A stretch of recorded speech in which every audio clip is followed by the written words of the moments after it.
you. Good afternoon, distinguished guests, ladies and gentlemen, and the participant colleagues on Central Bank here.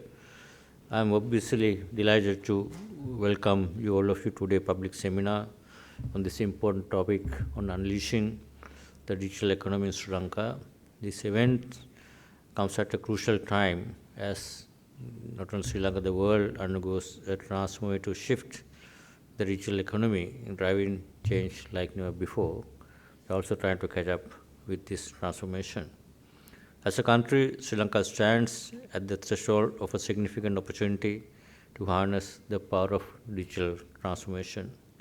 Digital technologies bring opportunities to drive growth, improve access to services, and open up new markets for our business, and also address corruption and vulnerabilities. Whether it's fintech, e-commerce, or beyond, the digital space is reshaping how we connect with the world and unlocking new paths to prosperity. At the Central Bank, we fully understand how crucial the financial sector is in this journey. We're actively working to create a regulatory and financial environment that supports innovation while keeping the system stable. This includes promoting financial inclusion, improving access to digital financial services, and ensuring that everyone has a chance to benefit from the digital transformation.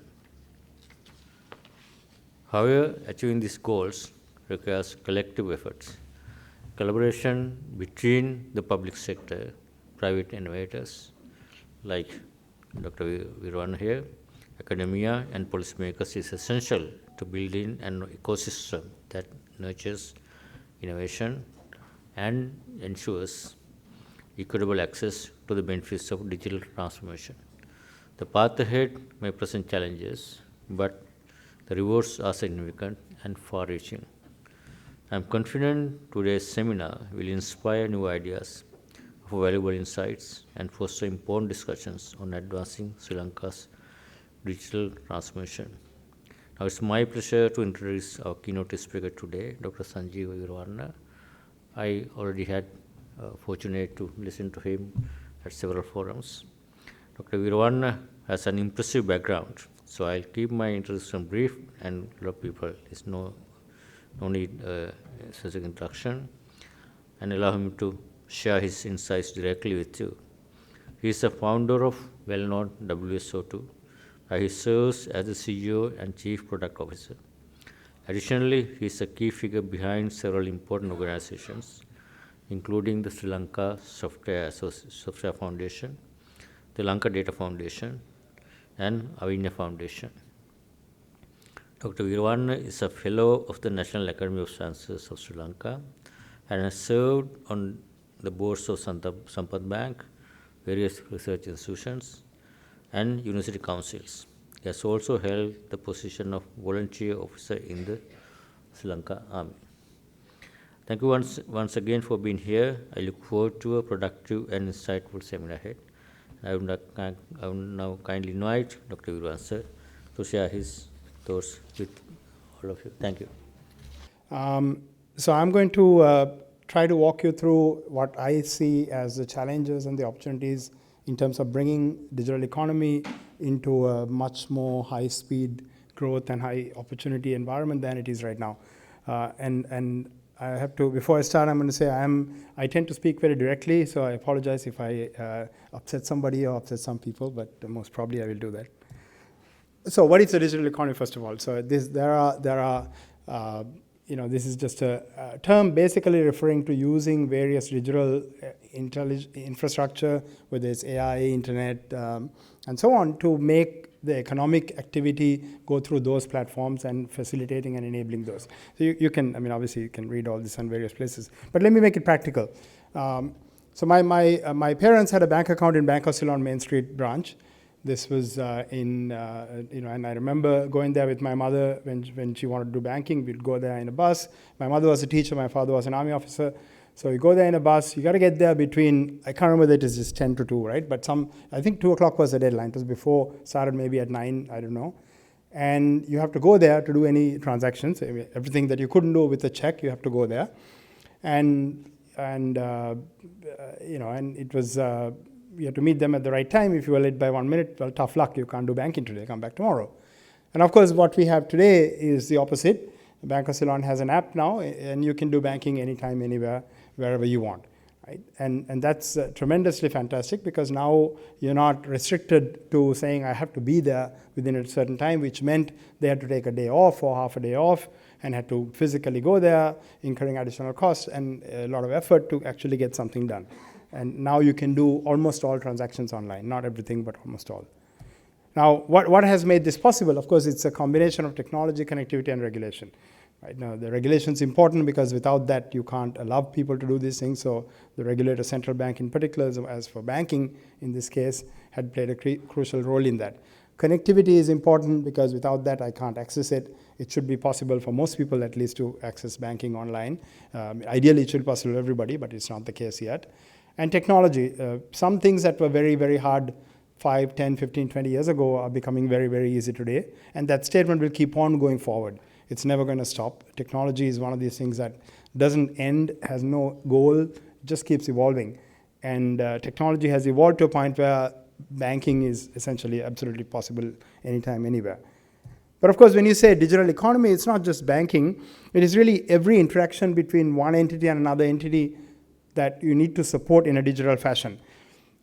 So if you look at the government does a lot of transactions within the government. And by transaction, I don't mean payment only. Transaction means moving a file or moving an approval from one organization to another organization, sending a work transfer, all kinds of things that happen within the government in a G2G setting is part of what you need to facilitate if you really want to have a digital economy. And then government to citizen, of course, right? As a citizen, I want to be able to interact with it digitally just as much as I can do banking. Any government interaction, I should be able to do digitally. And we can do quite a few things now, and many things are possible, but we're not where we need to be yet. And similarly, government to business. Every business is just another legal entity, and that should be able to operate with the government with digital. And then B2B, B2C, and citizen to citizen, right? Now, of course, it's not quite there yet, right? So let's take payment now, since we are talking about banking. Now, I don't pay for a lot of things with digital yet, right? So we are not quite there in terms of making it all possible. But this is what if you really say, what do you mean to make digital economy work? It means I should be able to interact, or any of these interactions should be able to happen just like we can do banking interactions today, which is anytime, anywhere, any place, no problem, right? The reality is we're not there. The digital economy, by the way, thanks to ChatGPT, I'm a terrible graphic person, but if you write a little bit of paragraph, you can get an image, right? This is ChatGPT. All the images I'm showing are ChatGPT. So the reality is the digital economy in Sri Lanka hasn't taken off compared to, say, India, where it has taken off a lot more. And it has a lot to do with various things that are holding it back.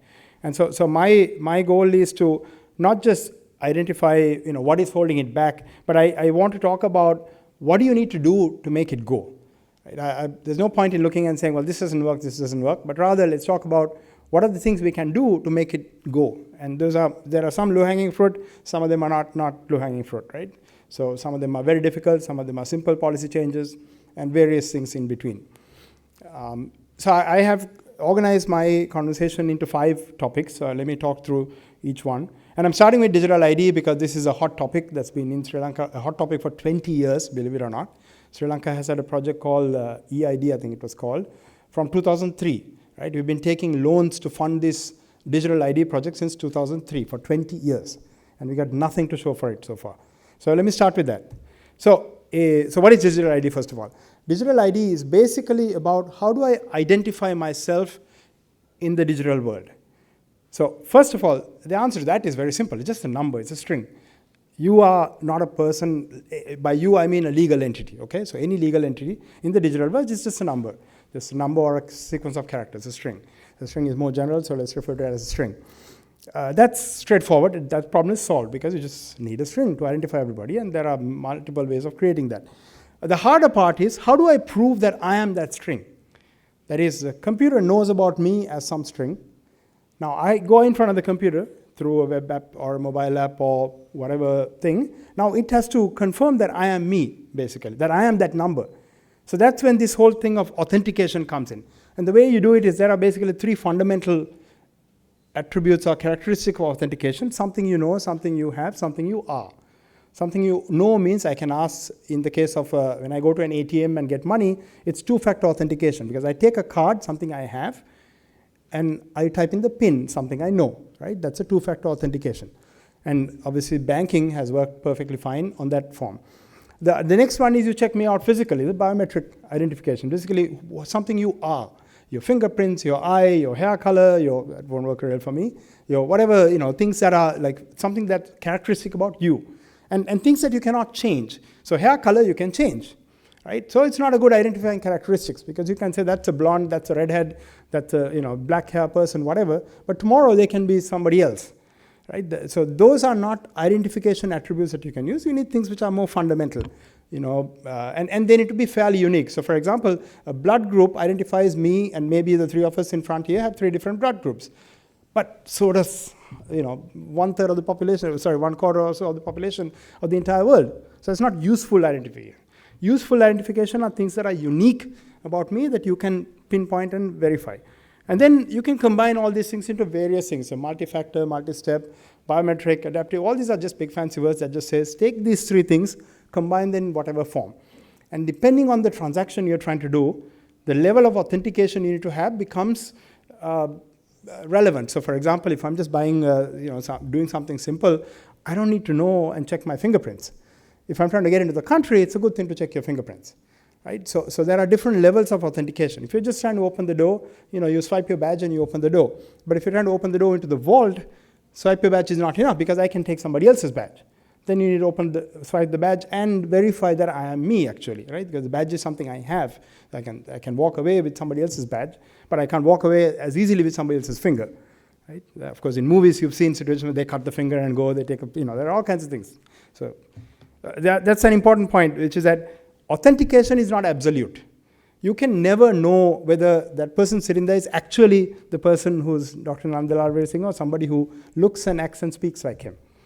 Right? And the technology is going to, and with AI now, with video, I can make him do anything, right? And we are getting to the point where even physically we can do that. So it is getting very difficult to know whether somebody is somebody. So you just have to accept that for some things you take a risk and say, well, maybe it's that person, maybe it's not that person. Okay, so I want to get a bank account. This is my national ID card. And you guys have said, oh, that's good enough for me to get a bank account. Central bank has said. Right? And banks accept that.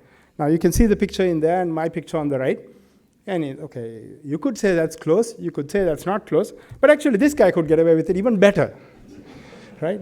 That looks more like my national ID picture than me. Right? So is it actually me? So he could easily get this one and get a bank account, get a SIM. In fact, you could even get a passport, right?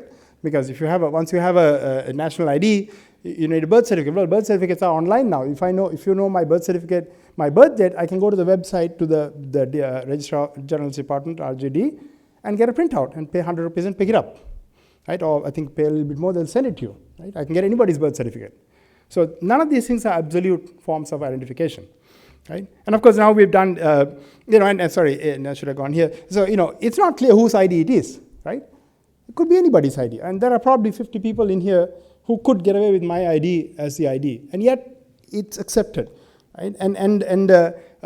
So the reality is we have very weak physical identification in the system today, and it works, right? So nothing has fallen apart because my ID can be used by 100 people, right? And I'm sure that's true about all of your IDs, unless you've gone and kept on updating the photograph. But even if you update the photograph, you're looking at a tiny photograph of a person, and it's not serious identification. It is just like, oh, okay, yeah, looks like you, sure, you're fine, right? And of course, now we make it even easier, because now with bank accounts, I can even do it online now. I can go and say, here's a picture of somebody's ID, right? And here's me, and they will take the number and pull the data from DRP and get the actual data so that it's actually the real data for that ID number, and then look at you and say, oh yeah, you look like that person, you're good, you can open a bank account. Right? And it's fine, it works, nothing breaks because of that.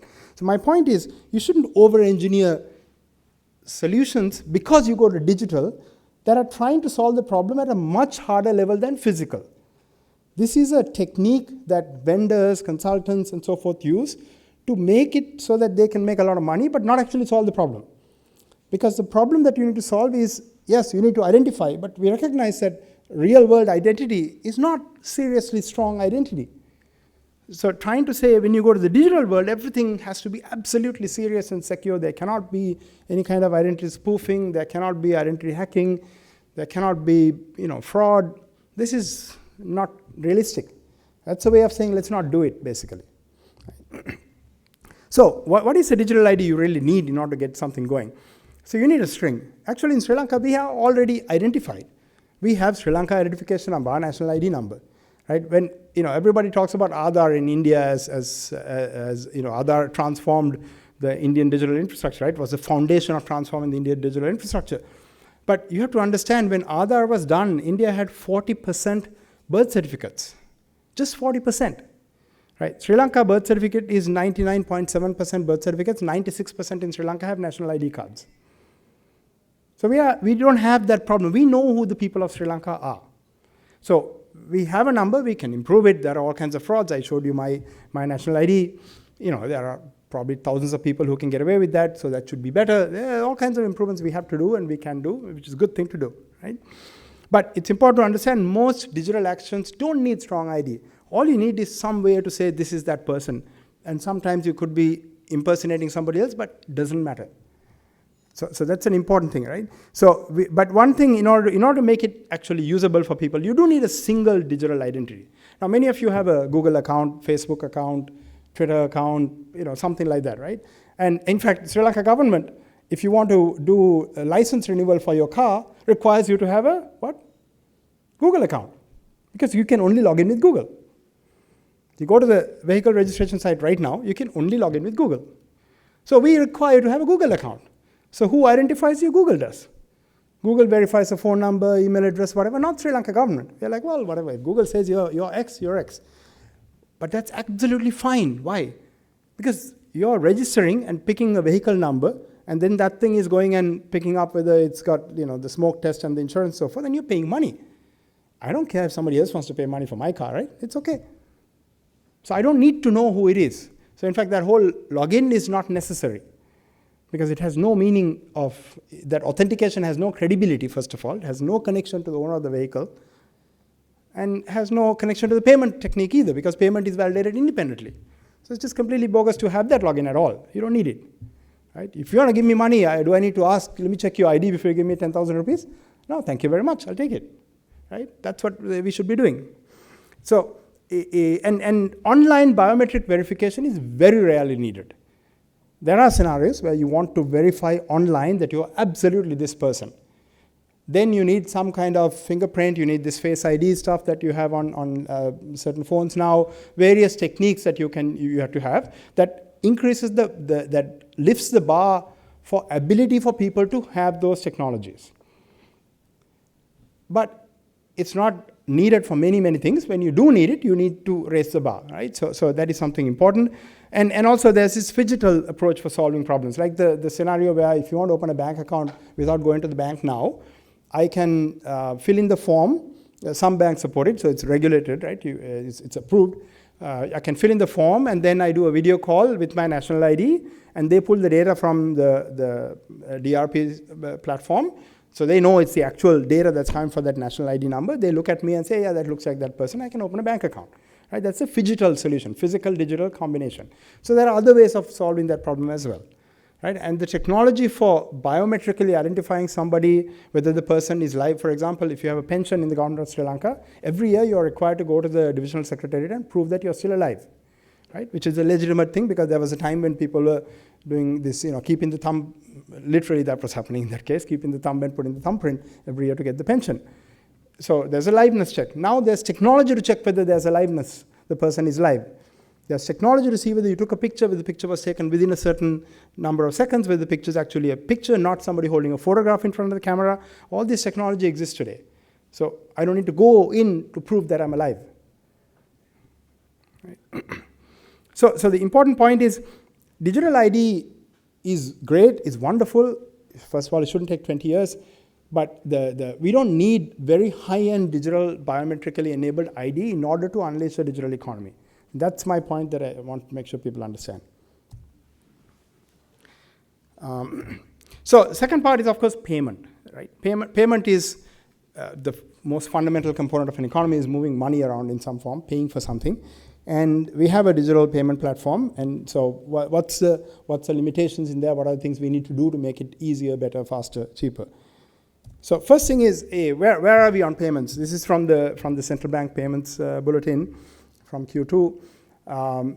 We have 1.26 trillion rupees in circulation. 77% of that is out of the banking system. It's held under the mattress or whatever.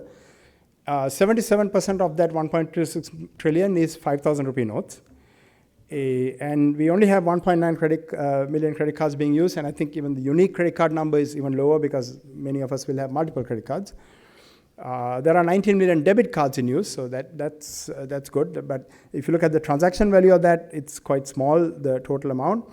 There are 30 million e-commerce transactions, government payments, 330 billion worth of government payments. In fact, Lanka Pay now has a really nice platform where even a department that doesn't have the ability to do system-to-system integration can use a human bridge, so like a 𝗲𝗁𝗍 kind of bridge, right? A human bridge, they can create an account on their payment platform, receive money, and they can manually verify that the money came in, right? So they are trying to get more people to participate in the government payment platform through that, which is great.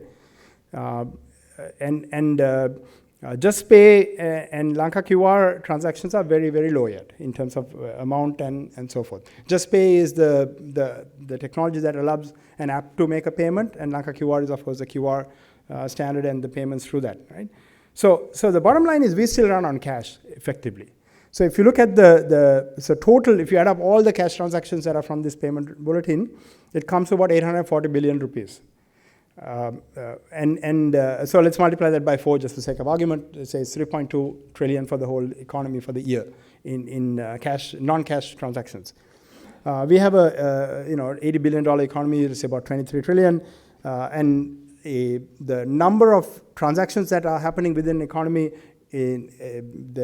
there's a multiple that you can use. So for developed economies, it's like 10 to 20 times GDP value. For developing economies, it's supposed to be 5 to 10 times GDP value in terms of the total transaction. So what it shows is we are basically operating on cash. We have very little amount of parts that are not operating on cash. And second, the cost of cash is, of course, quite high. It's not just a matter of printing. It's the entire life cycle of cash that has to be managed, and there's significant cost to that as well. Right? So what is the state of digital payment in Sri Lanka? So we have basically 3 levels of, 2 levels really. There's the back-end infrastructure, there's slips, there's the common ATM switch, the electronic fund transfer, the common POS switch, and the real-time gross settlement system. All of those are fully operational. They are used by, I think, all the banks and so on. And then for end-user systems, we have Lanka QR, 𝗲𝗄𝗃, and PEN, payment exchange names.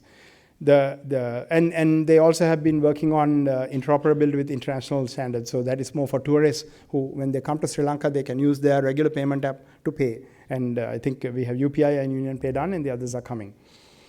Now, if you look at all these things, and if you look at what other countries have for payment and payment settlement and real-time transfer and so on, actually we have everything that anybody else has. We're not behind in the core digital payment infrastructure at all. If you look at any other country, whether it's India or the US or Korea or any of these countries, our core digital payment infrastructure is world-class, and we are not behind. I mean, and there are things we can improve, of course, but it's not like we have to do a whole bunch of stuff before we can have digital economic transactions. It's there. So really the problem is not lack of technology. It is just nobody's using it. So why are people not using it, and how do you fix it? So first, of course, the usual scenario, which is lack of access. So Dialog's numbers are that 70% of all mobile phones are internet-connected devices, smartphones, right? So that does leave 30% of people who don't have, and we have more phones than there are people. So obviously, we don't look at transactions by minors and so on. So generally, we are almost 100% universally covered in phone access, but 70% digital, internet connected or digital. Right? So there is a barrier there. So we have some percentage that is not participating. The second part is there is this model of making the digital life more difficult than the physical life. If it's much easier for me to pay with cash, I will pay in cash, right? And then also now in smaller businesses, the merchant cost of using non-cash gets transferred to the customer, right? So then you have to actually pay more if you are not paying in cash. So there are too many barriers basically in the digital experiences, and we need to fix that. And there are various overprotective barriers too, where there's a belief that, well, if I'm doing this digitally, the bank and the system is somehow more responsible than if I do it physically. Let me give a simple example. I know two of my family members, both are doctors. When they were young, they went to buy some furniture. After they got married, they went to a big furniture store. I won't name the company. Went to a furniture store to buy some furniture. So they walked around the store, and the sales guy was there, and they did, they said, okay, we want this bed and this cupboard and whatever, right? And then they got the invoice, they paid the bill, and okay, it's supposed to be delivered next week or whatever, and they walked away. Then a week goes by, it doesn't come. Another week goes by, it doesn't come. So they call them up and say, what's the deal? I have this copy of the invoice, and it's not being delivered. And they're like, what invoice? What order? So basically, they were phished. So there was some other guy who was standing around acting as a salesman and gave a receipt that looked like this particular company's receipt and took the money and walked away with the money. They never got the furniture, right? So this is like, we have this fear saying, okay, I have a QR code in front of me saying, pay me, and I'm at the store, my pay me QR code is here. Now some other guy can come and stick a sticker in front of that QR code with a different QR code. Exact same thing, right? Now, did the central bank or the bank or anybody get involved with telling that company, no, you can't do business anymore because somebody got screwed in it? No. These two buyers should have had more common sense or more presence of mind or whatever it was. It's a hard to detect phishing campaign too, right? It is phishing. It is somebody pretending to be you. It's like what happens when people send you a URL saying, log into 𝗲𝗵 Bank because you're going to get this, free something or the other, and looks exactly like 𝗲𝗵 Bank website. And now it takes like seconds with AI to create a website that looks like 𝗲𝗵 Bank website. And 90% of the people will fall for it. In fact, 𝗸𝗫, very, very technology-heavy company, was scammed twice so far. Right? One was one of our employees got caught in. It was a large amount of money too. We recovered most of it, but we got scammed on a phishing attack. One was one of our partners who got scammed.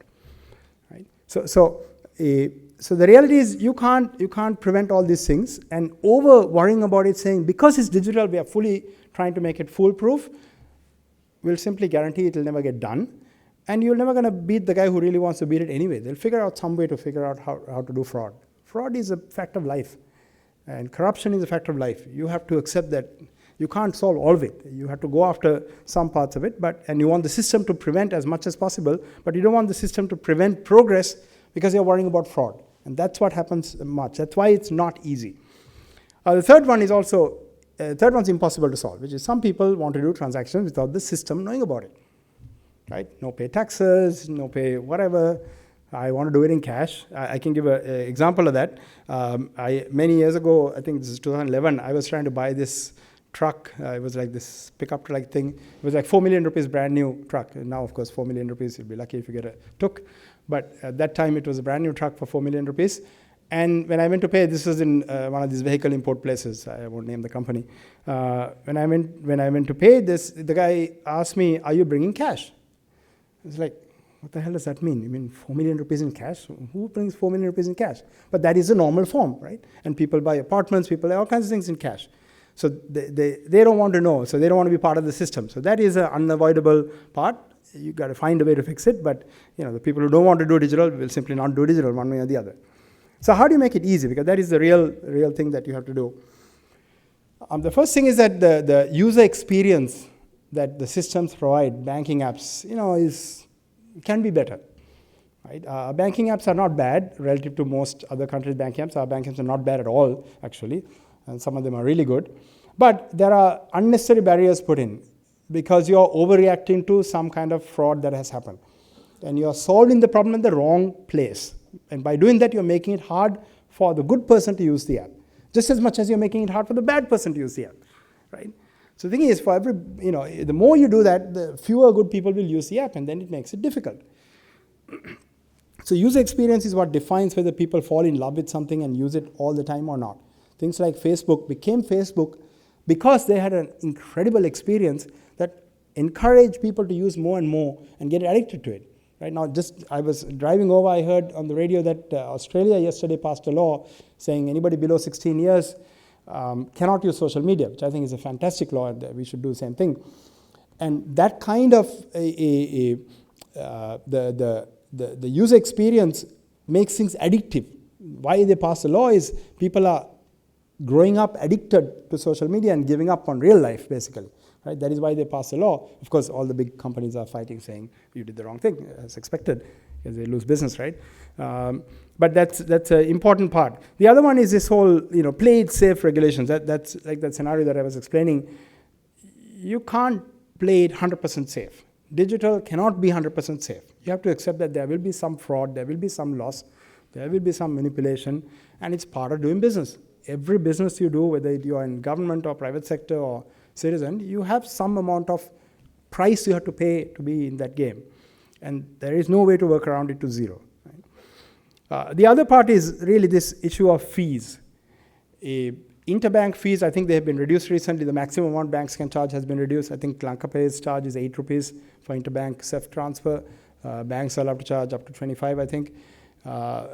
And okay, that's for CEF transfer. For some of the Just Pay transactions, it's much less. It has to keep going down, and we have to get the volume up. So it's fine, banks can make money. And this is this whole, Jeff Bezos had this line about Amazon a long time ago, saying your margin is my opportunity. So the interest rate difference, the NIM, net interest margin that Sri Lankan banks operate with, if you compare that with net interest margin that US banks operate with, we are like 3-4 times their margin, right? Because we have leverage and we have ability to do that. So somebody has to challenge that through competitive behavior to bring that down. When you bring that down, you're going to make everybody bring it down. And you can operate more efficiently at a higher volume digitally and reduce that and still have a perfectly viable business. So reducing fees is one of the things that you have to do to make it easy. And the margin people charge, that fee people charge, when LankaPay says it's 8 rupees and the bank says it's 25 rupees, there's a gap of 17 rupees somebody can operate within. Right? Can you find a way to beat the system? And to beat that system, they need to have access. So that's when regulation comes in. If central bank and the banking system, which is obviously, banks have LankaPay is a 50-50 deal between central banks and the bank, there is no way they're going to approve somebody else to come and challenge that 17 rupees. So you have to find a way to make those work if you're going to make that margin be something that people can use to innovate. Otherwise, it will just get stuck there and it will never move.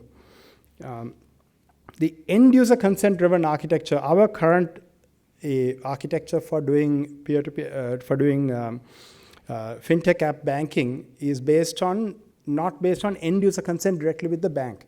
So there's a detail on that. We don't have to go through that right now. Because by not doing that, we are making it more difficult for random third parties to participate in that ecosystem.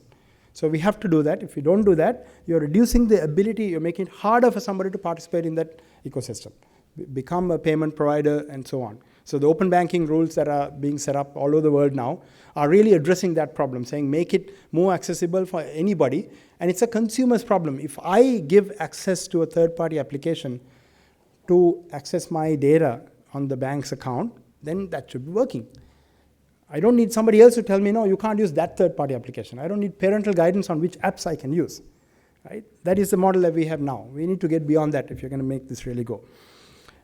The last one is bank accounts. I mean, in Aadhaar, one of the things that Aadhaar did, by the way, Sri Lanka, I think is, I can't remember the number, I think it's 80% banked, right? Or something like that. It's a significant percentage of the population is banked in Sri Lanka.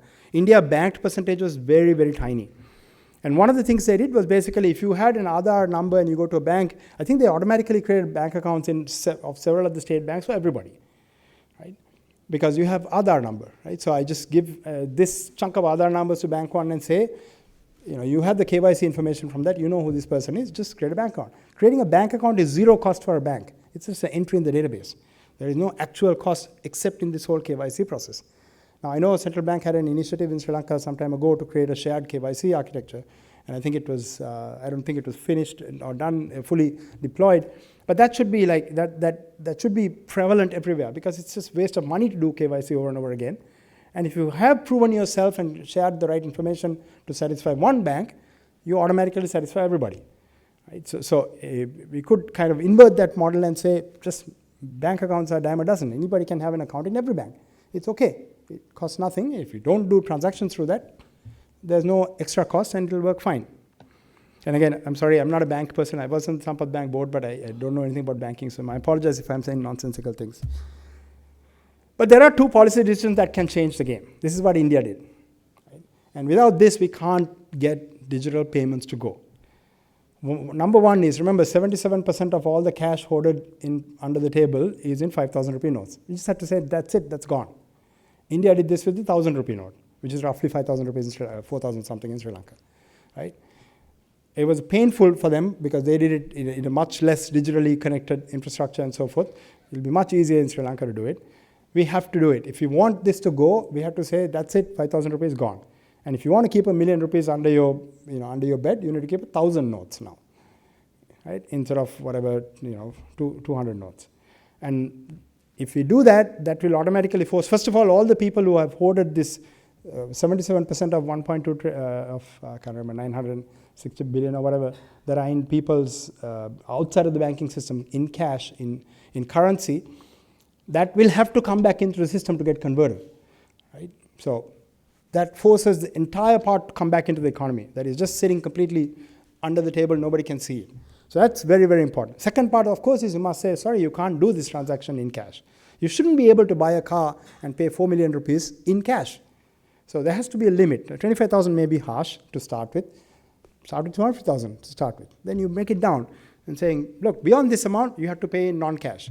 You have to just walk in, minimum case, you walk into the bank, any bank, and two people are there, they verify, authenticate, and make the payment then and there, right? And we have now more and more banking apps that can, or payment apps that can manage that. So this is really if you really want to change the game in adoption of payment technology, because the fundamental problem in Sri Lanka is not lack of payment technology, it's adoption of payment technology. That has to be done. And the real question is, this is something that can be done. We have government with full power now, right? And this is obviously between the central bank and the government, whether you want to change these regulations. If it's done, it'll have a dramatic impact in very, very short order in terms of how much of transactions are happening digitally and how much of that cash that's under the table will come out. Okay, so another thing we need to do in order to unleash a digital economy is really reduce the regulations in a certain way. Let me explain that for a second. So I used this example already. Digital payments, of course, is not, digital economy is not only about payments. Payments are an important part of the digital economy, but all transactions, all interactions being digital is very, very important, right? And getting that to go, so a vehicle license, this is the one there you have to log in with Google, but it doesn't matter, it works. I can renew my vehicle license anytime, any place, and it works, right? So that's an important part of it. The value of doing business 24/7/365 digitally is basically, you don't need to have somebody behind that transaction to make it go. The system is working, the system doesn't sleep, it just works all the time, right? Before 𝗲𝗏, you couldn't do a transfer in the middle of the night from one bank account to another. In Sri Lanka, it's real time. In the US, through ACH and so forth, you can't do it real time. If you cross Fed regions, it takes up to 3 days for that to settle. You have to use a third-party app who have some kind of bridging technique, and they do it, right?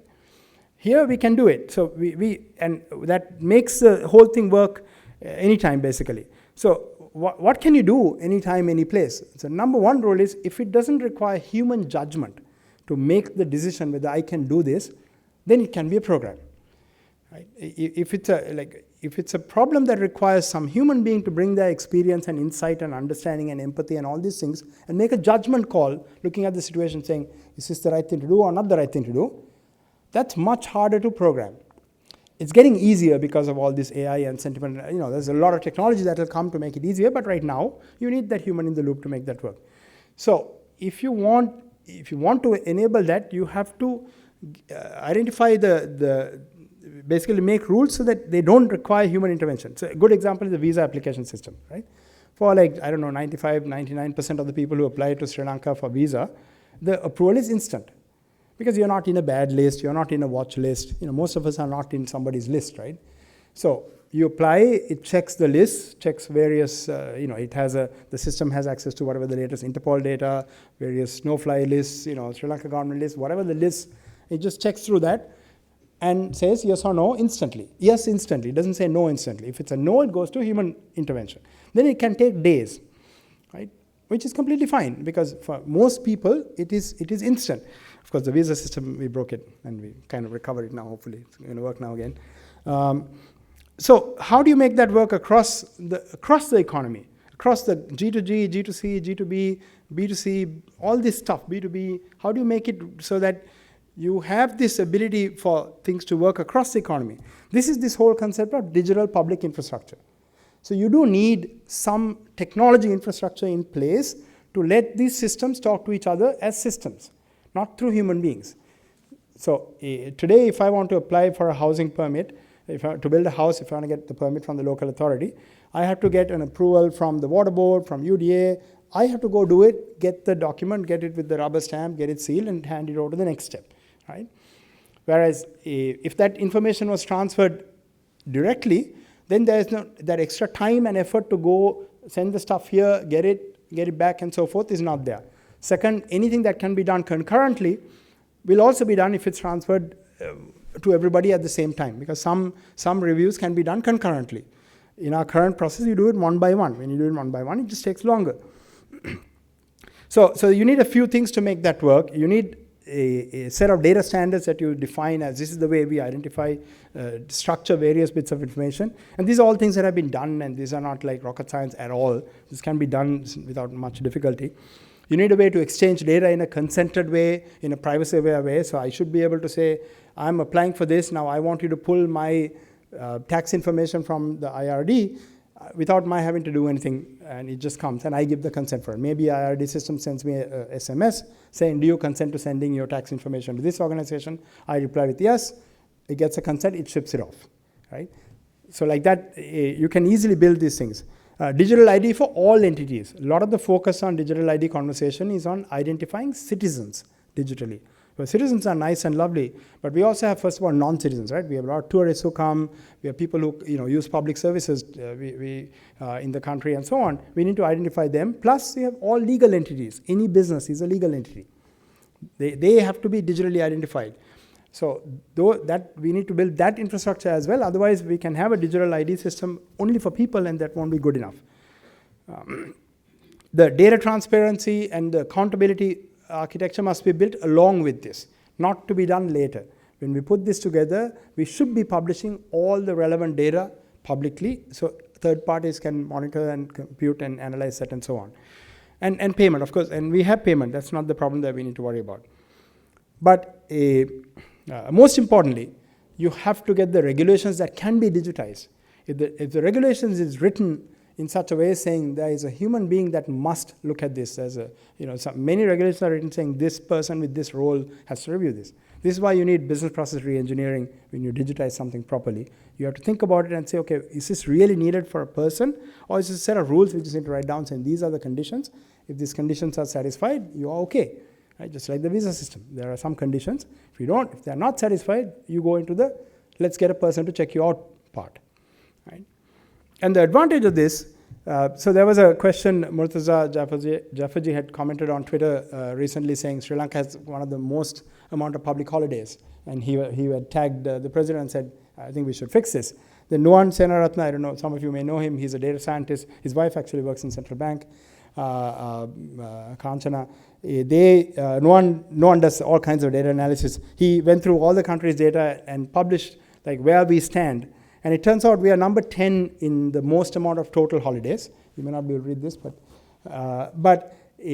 and so it is quite, we are quite high up there without a doubt. But if you look at countries like UAE, which everybody looks at as very efficient governments, very efficient business, things happen, and so on, they have even more holidays than we do. So the problem is not the holidays.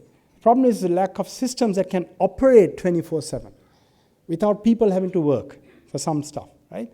If you automate these things, you can have a holiday. You can take a day off. And it works. Nothing will break. All right. So the other side is the opposite side. If you want to get people to go into the digital economy, you also have to make some things hard. So what do you make hard? The non-digital economy has to become more painful. If the non-digital economy is easier, first of all, inertia will keep you there. If we don't say some things must be done legally by law digitally, you just won't change it. This is human nature, company nature, just keep doing the same thing that you did before.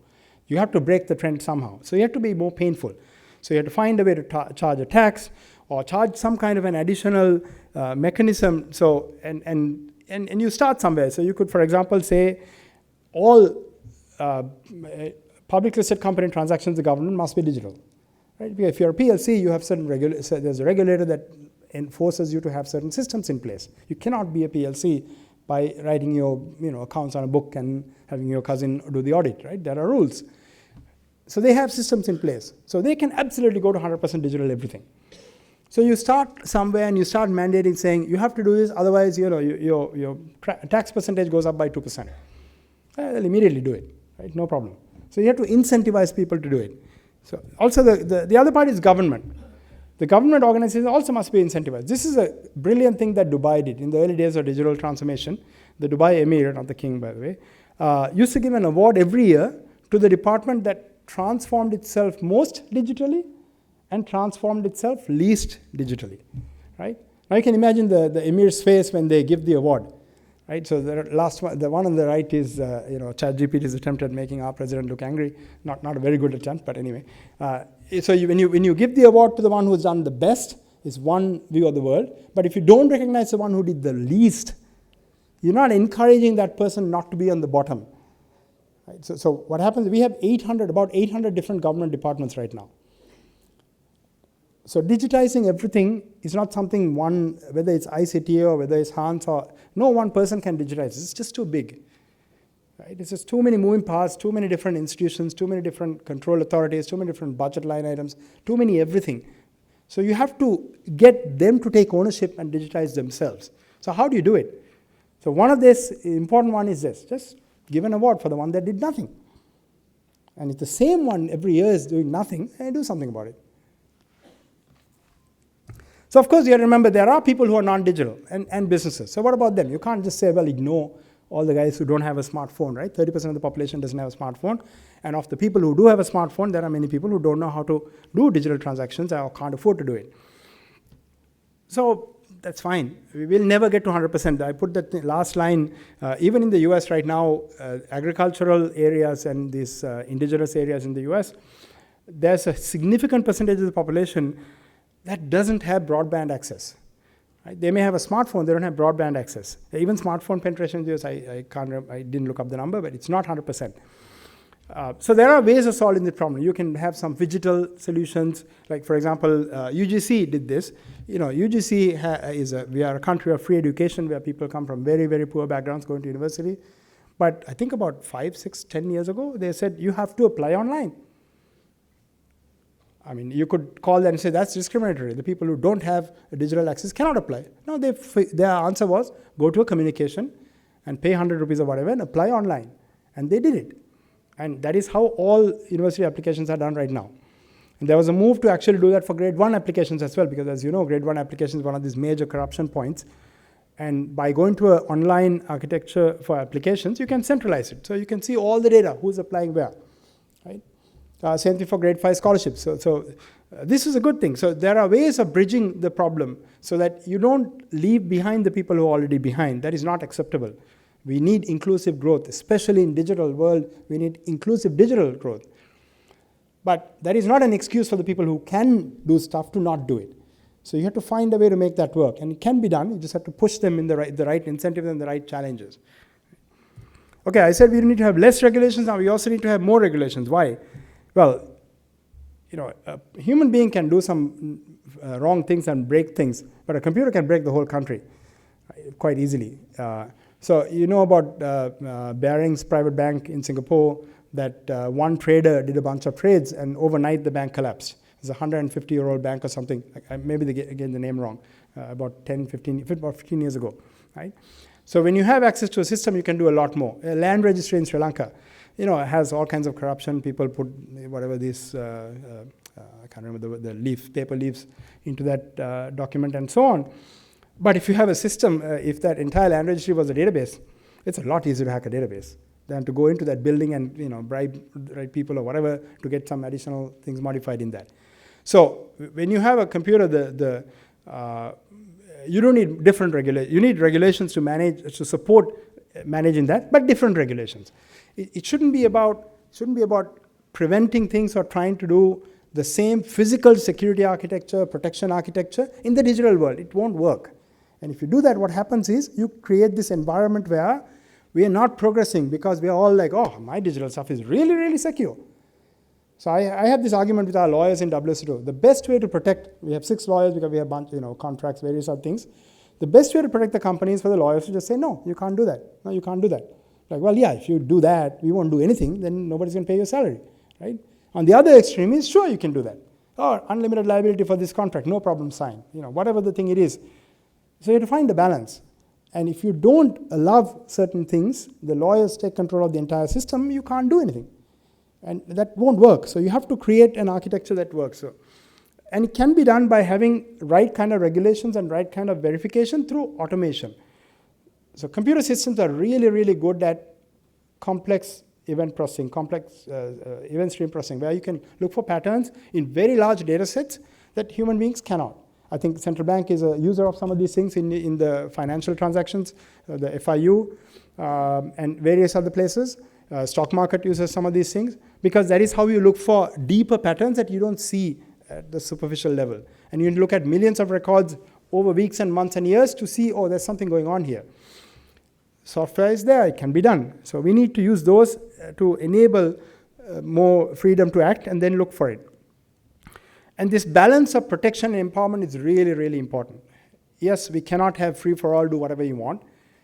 We have to empower, but we must have protection. You have to find the right mix between the two and make it work. And leveling the playing field for small guys is really important too, because otherwise the bigger entities will just create monopolies. And in the digital world, it's very easy to monopolize. So you can see now with Facebook, Google, and so on. Now, I don't know if you saw recently, about a week ago, US Department of Justice made a ruling saying Google has to sell Chrome and Android. It's, of course, going to get fought for ages and ages before anything will happen. But there's a monopoly situation there that they're trying to break up. Right? All right. Well, all good, but what can go wrong? What are the things what are the risks associated with going to a digital economy, and how, and what do you need to be aware of? So one big risk, of course, is loss of privacy. If I pay somebody 1,000 rupees, well, in my case, 10,000 rupees to cut my hair, you have to, nobody knows I paid somebody 10,000 rupees to cut my hair, right? That's supposed to be funny, by the way, I don't cut my hair. So, but if I paid online through my banking app, somebody knows that I paid 10,000 rupees to cut my hair, right? So it's trackable. So it's a loss of privacy. At the same time, there should be no reason the government pays attention to that I paid 10,000 rupees somebody to cut my hair. It's not the government's business. So this privacy management is very, very important. Figure out a way to have the right level of privacy. And we have the laws in Sri Lanka now. We have a Data Protection Act. We have personal privacy regulations in there. We have the infrastructure in place to make this work, basically. And another risk, of course, is whole inequality situation. We have a hugely unequal society in Sri Lanka and in many parts of the world. And we don't want the digital economy pushing this even further, making it worse. So you have to, whatever that we do, we have to make sure that it doesn't unfairly penalize the person at the bottom of the pyramid in being able to participate in the economy because we've gone all digital. Right? So that balance has to be met. Then, and again, you need to use techniques like phigital and various other mechanisms like what 𝗀𝗎𝗶 did to find a way to make it possible for anybody to participate in the economy without being penalized, saying, well, you don't have a nice smartphone, so you can't participate. That's not fair. The crimes are going to be much bigger as time goes along. In this world, people will be able to pull off much bigger crimes. It's like land registry. You might do a fraud in the land registry, one land block at a time. But with the digital, if it was a full digital land registry, you can do a much bigger fraud one shot. Right? And we've seen this in banks in Sri Lanka already. With digital apps and so forth, you can do a lot more and a lot bigger crimes. And the last one is monopolization. You have to worry about monopolization because the larger players can undercut and so forth. I'm sure many of you remember when Airtel first came to Sri Lanka and they were cutting the price per minute for a call. It was maybe it was like 3, 4, 5 rupees at the time, and they kept bringing it down because that's how they were trying to get customers. And eventually TRC intervened, I think at Dialogue's behest, to put a flow on it, saying you cannot take it below 2 rupees a minute. Right? Sri Lanka's per minute charge is no less than 2 rupees a minute. That's a good thing, because eventually if you have completely, and Airtel at the time was a much bigger company. Now Airtel is kind of, I think, not doing so well because Jio is giving them major challenges. But Airtel at the time was a much larger company than what Dialogue was backed by. So they could have taken this to the ground. Uber does this with taxis. I wrote a blog about this. Right? Uber undercuts the market. And if you allow that to happen constantly, the other people will go out of business. So monopoly management in how you regulate and how you prevent in the digital world is really, really important, because the monopolies can come up very fast, and then they buy influence, they do all kinds of stuff with that. All right, I think I'm over time. In summary, the digital economy in Sri Lanka is really held back right now. If you compare with India in particular, which is our big neighbor, and India has gone leaps and bounds from where they were 10, 15 years ago to where they are now.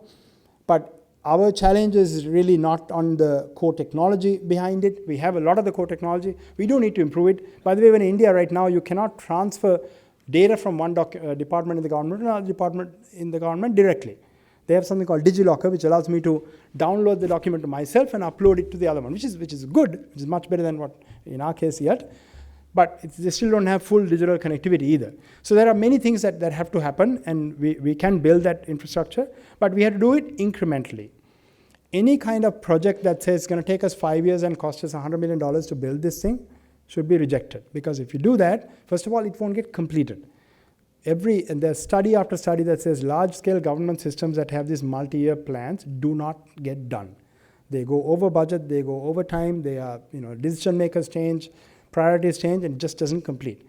So you have to do things piece by piece. You have to say, I'm going to find this first segment, get it done in 3 months, 6 months, 1 year maximum, make some progress, get that to stick, get the population to demand it, get the population to own it, and say, that's it, I want that part. So anything from electronic health records, so people have health records, to access to transport, all this kind of common infrastructure that every person in the country touches. Right? So 11 million people use the public transport system every single day in Sri Lanka. Any improvement for their life has a huge impact on them. And if that is done with some digital infrastructure, they won't allow it to go away. So you need to vest it with the people in order to make it stick. And you cannot say, well, we'll make it better in 5 years. See you in 5 years. That will never work. So incremental, low cost is very, very important. We can't afford to do without low cost, and it can be done with low cost. And the last bullet, as a technology person, tech people love to come and talk about technologies. You just need to put this technology and everything's going to be better. And that's completely BS. That is not true. A lot of the problems that we have in the world are not because we don't have enough technology, or not because we haven't adopted the latest, coolest, hottest technology. It's because we're just not changing the entire system to support what we need to do. So technology is important, and there are all kinds of cool tech that has come that can be used for various things, but they are not necessary for a whole bunch of things that can be done to make the world better, make Sri Lanka better, and make it go as a digital economy. And so that's something we should be cautious about when people come and talk about technology. Great, listen to it, learn from it, wonderful. But if somebody says, well, you can't make it work without this fancy new thing, that's not true. So if you do it right, that bird will fly, the digital economy bird will fly on top of all our infrastructure, and we'll have a wonderful economy. Thank you very much. Again, thanks ChatGPT for this picture. Thank you.